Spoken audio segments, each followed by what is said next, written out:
مسیح یسوع کے زندہ جلالی بابرکت نام میں آپ سب کی سلامتی ہو۔ میں بہت مشکور ہوں بھائی صاحب آپ کا، آپ کی تمام ٹیم کا، تمام انتظامیہ کا، چرچ ممبرس کا کہ مجھے آپ نے یہاں پر مدعو کیا، اور میں خدا کا شکر ادا کرتا ہوں کہ خدا مجھے آپ کے درمیان لے کر آیا۔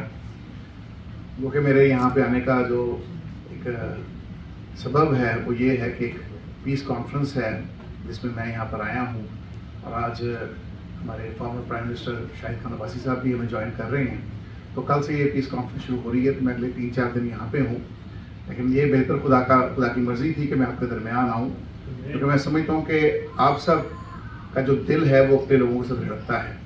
ہم پاکستان سے تو دوسرے ممالک میں آ جاتے ہیں، لیکن ہمارا احساس کا رشتہ، جذبات کا رشتہ اپنے لوگوں سے، اپنے بہن بھائیوں سے جڑا ہوتا ہے، اور بالخصوص جب ہمارے لوگ، ہمارے پیارے کسی مشکل میں ہوں، کسی کرب سے گزریں، کسی آزمائش کا سامنا کر رہے ہوں، تو میں یہ سمجھتا ہوں کہ جو اوورسیز پاکستانی ہیں، بالخصوص ہم جو مسیحی ہیں، ہم ان کے لیے دعا بھی کرتے ہیں اور یہ کوشش کرتے ہیں کہ ان کے دکھوں کا مداوع ہو سکے۔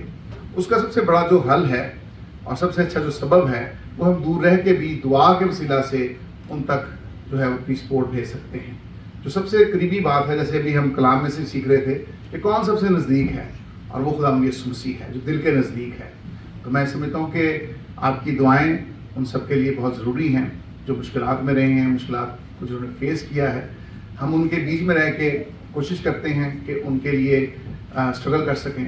لیکن جب بات ہم کرتے ہیں اپنے لوگوں کی، تو یہ رشتہ اس لیے بھی بڑا ٹوٹ ہے کہ ہم سب مسیح کا بدن ہیں، اور مسیح کا بدن ہونے کے حوالے سے ہم دنیا کے کسی بھی کونے میں ہیں، کسی بھی علاقے میں رہتے ہیں، تو پھر مسیح کا بدن یہی ہے کہ اگر مسیح کے بدن کے کسی حصے میں کوئی پین ہے، دکھ ہے، تکلیف ہے، تو اسے ہم محسوس بھی کریں۔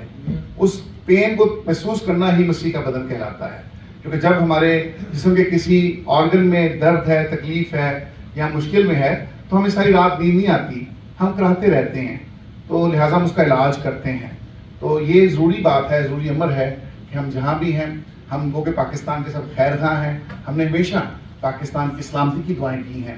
ہم جب بھی چرچ میں بھی آتے ہیں تو پہلے پاکستان کی سالمیت، بقا اور استحکامت کی دعائیں خیر کرتے ہیں، کیونکہ یہ ہمیں سکھایا گیا ہے کہ جہاں رہو اس ملک کی ترقی اور خوشحالی کے لیے دعا کرو۔ تو وہ ہمارا ملک ہے، ہمارے روٹس وہاں سے ہیں، ہم اس کے خیر خواہ ہیں، لیکن اگر ملک میں بدامنی آ جائے، مشکلات آ جائے، تو اس کو بھی مل کے فیس کرنے کی ضرورت ہے۔ لہٰذا میں تو یہ سمجھتا ہوں کہ بڑی اچھی بات ہے کہ ہم نے مل کر اکٹھے ہو کر وہ کام کرنا ہے جس سے ہماری قوم اسٹرینتھن ہو۔ اس کے لیے ضروری یہ ہے، بھائی صاحب نے بھی بات کی، کہ ہم ایک دوسرے کے ساتھ مل کے بیٹھتے نہیں ہیں، ہمیں اتفاق نہیں ہے، یگانگت کی روح نہیں ہے، وہ روح جو یسوع ہمیں بھیجنا چاہتا ہے، وہ روح جس کا تقاضا خدا کا کلام ہم سے کرتا ہے۔ ہم یسوع جیسے کیسے بن سکتے ہیں جب ہم میں وہ روح آ جاتی ہے جو ایک دوسرے سے محبت کرتی ہے۔ جو محبت جو ہے وہ یسوع مسیح کا کلام ہے، اور کلام کے وسیلہ سے ہم ایک دوسرے کو اپنا بنا لیتے ہیں۔ تو میں سمجھتا ہوں کہ اس روح کا جو ہے وہ ظہور بڑا ضروری ہے، اس روح کا ہماری زندگیوں میں آنا ضروری ہے۔ اور پھر جیسے آج کا کلام ویسے آپ نے بڑا خوبصورت پیغام دیا ہے، اس بات کے لیے ہم خدا کا شکر ادا کرتے ہیں کہ اگر ہم نے خدا سے ملنا ہے تو ملنے کا ایک ہی سورس ہے، اور وہ یسوع مسیح ہے۔ کہ وہ یسوع مسیح کیا ہے؟ وہ زندہ کلام ہے۔ جب کلام سے ہم غسل لے لیتے ہیں، کلام سے دھل جاتے ہیں، کلام جو خدا کا بیٹا ہے اس سے ہم غسل لے لیتے ہیں، تو پھر ہم خدا کے قریب پہنچ جاتے ہیں، خدا کی خوشنودی حاصل کرتے ہیں، خدا کے رحم میں چل جاتے ہیں، خدا کے جو ہے وہ بیٹے اور بیٹیاں بن جاتے ہیں، کیونکہ کیا لکھا ہے کہ جتنوں نے اسے قبول کیا اس نے انہیں اپنا بیٹا اور بیٹی بننے کا حق جو بخش دیا۔ تو یہ بڑی ضروری بات ہے کہ ہم خدا کے کلام کو، یہ لکھا ہوا ہے کہ خدا کی آواز جو ہے، تو کلام بھی کہتا ہے کہ جس کے کان ہوں وہ سنے، کہ روح کلیسیوں سے کیا فرماتا ہے۔ تو روح کی آواز سننے کے لیے بھی کانوں کا ہونا بڑا ضروری ہے۔ ایک مثال کے ساتھ اپنی ایک بات کو ختم کرتا ہوں کہ جب گتسمنی باغ میں یسوع مسیح کو پکڑنے کے لیے آئے سردار کاہن اور جو رومی فوجی تھے، تو آپ کو پتا ہے کہ پطرس نے اپنی کمان میں سے تلوار نکالی اور ایک نوکر جو سردار کاہن کا نوکر تھا اس کا کان کاٹ دیا۔ یسوع نے فوری طور پہ وہ کان لیا، دوبارہ وہ کان جوڑ دیا، کیونکہ یسوع کو پتا تھا کہ کان کی اہمیت کیا ہے۔ یسوع کو پتا تھا کہ یہ سردار کاہن کا نوکر ہے، جب سردار کاہن ہیکل میں کلام سناتا ہے تو یہ اس کلام کو سنتا ہے۔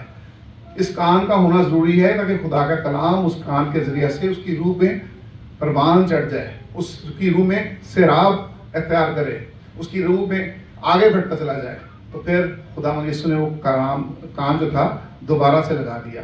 تو کان کی بڑی اہمیت ہے. آج یہ جو یوگاندت کی بات کرتے ہیں, آج وہ کلام نہیں دیا جا رہا, آج دوسرے کلام دے کے جو کلام اکارڈنگ ٹو بائبل نہیں ہوتا, ہم وہ کلام سنتے ہیں اور غلط تعلیم سے ہم لوگوں کے کان کاٹ رہے ہیں, غلط تعلیم کی تلوار سے, اور صحیح کلام لوگوں کے کانوں تک نہیں پہنچ رہا. تو میں سمجھتا ہوں کہ خدا نے اسی لیے یہ وقت مقررہ پہ ہمیں اکٹھا کیا ہے. خیر بعض اوقات آزمائشیں بھی اس لیے آتی ہیں ہم پر کہ ہم خدا کے کلام کو سیکھ سکیں, ہم سمجھ سکیں, ہم اکٹھے ہو سکیں یوگاندت کے ساتھ اور اس فضا میں آگے بڑھ سکیں. کیونکہ زندگی میں دنیا میں رہتے ہوئے بڑا ضروری ہے کہ اگر مسیح کا بدن ہے تو بدن ایک ہو کے آگے چلے, آگے بڑھے. اور یہ جو ہماری کسی کے ساتھ کوئی بھی رنجش ہوتی ہے, کوئی مخالفت ہوتی ہے, تو وہ پھر ختم ہو جانی چاہیے. سب سے بڑی بات ہے کہ چرچ منظم ہو. ہماری کوشش یہ, ہم سب چرچ ہیں, ہم سب ہیکل ہیں. اب خدا یہ چار دیواری اور پتھروں کی بنی ہوئی ہیکلوں میں نہیں رہتا, خدا اس ہیکل میں رہتا ہے جو میں بھی ہوں اور آپ بھی ہیں. تو اس ہیکل کی تعمیر جو ہے وہ بڑی پختہ ہونی چاہیے اور ایسی ہی ہونی چاہیے کہ خداوند اب آنے والا ہے تو ہمیں کیسے اس دلہن کو تیار کرنا ہے. تو ایک تیاری کا مرحلہ ہے. ہم آخری طور کے آخری حصہ سے گزر رہے ہیں. تو میں ضرور یہ چاہوں گا کہ جو مشکلات ہم فیس کرتے ہیں اس کے لیے ضروری ہے کہ ہم اکٹھے ہو کے آگے بڑھیں. ہم اکٹھے ہوں گے تو پھر میں سمجھتا ہوں ان چیلنجز کا مقابلہ بھی کر سکتے ہیں, آگے بڑھ سکتے ہیں. تو میں جو اور میرے جتنے بھی, میں تمام دوستوں کی نمائندگی کرتے ہوئے, جتنے پولیٹیشنز ہیں, کیونکہ دیکھیں ہم تھوڑے ہیں تعداد میں, لیکن ہم آپ کی آواز بنتے ہیں. ہم جہاں بھی ہوتے ہیں کوشش کرتے ہیں کہ ان ایشوز کو ریز کریں, ان پہ بات کریں, چاہے وہ انسائڈ دا پارلیمنٹ ہو یا باہر ہو, ہر جگہ پہ اپنی پریزنس کو شو کریں.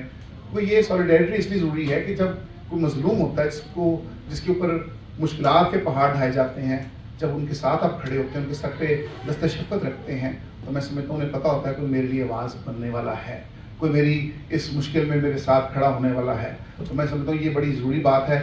آپ سب کی دعاؤں کا بےحد مشکور ہوں. آپ سب جو ہیں وہ ان لوگوں کے لیے اپنی دعائیں کی ہیں, آپ ان کے ساتھ کھڑے ہیں.